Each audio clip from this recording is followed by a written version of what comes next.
Prince William spoke like a man just years from taking the throne and was out of line, according to an explosive new royal book. Omid Scobie's second royal biography, Endgame, turns the spotlight on rivalry between King Charles III and his eldest son, including the disastrous 2022 overseas tour. William and Kate Middleton were sent to the Caribbean on what the palace had described as a charm offensive in March 2022, in celebration of Queen Elizabeth II's Platinum Jubilee, but were warned by Charles's aides it could be tricky. Seemingly ignoring the warnings, the couple were met with protests, calls for slavery reparations, and a pledge from Jamaican Prime Minister Andrew Holness to pursue a potential break from the British monarchy. In the aftermath, William's top aide told reporters that in future the prince planned to do things his own way, ditching the never complain, never explain motto that the book says was favored by his father and grandmother, though he was not yet next in line. Scobie wrote, William's remarks came across like a man just years from taking the throne. Charles, who allegedly derived some schadenfreude from his son's recent missteps and public humiliation, was said to be furious over William's effrontery. This kind of declaration was for either the Queen or the direct heir to make, not for the second in line. One of William's staff said the prince would have the number of staff Charles employed when he took over and told the Sun it was not a criticism.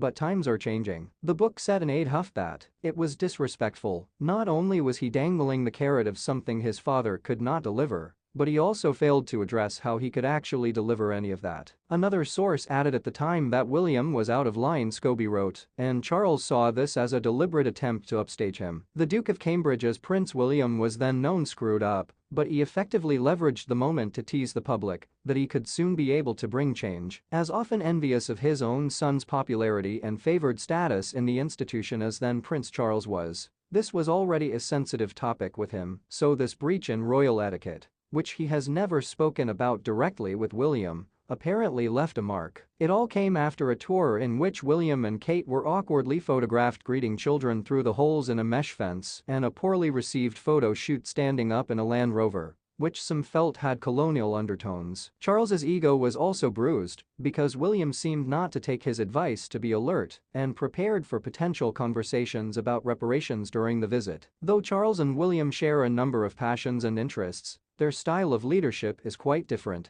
according to a source on William's side quoted in the book. Meanwhile, an insider in Charles's camp said, contrary to public belief, Charles leads with his head and his heart. William is colder in that respect, he just wants to get the job done and has no problem taking prisoners along the way. Remember to subscribe to British Royal Daily Updates YouTube channel and turn on the notification bell. This way you will be notified when we drop a video.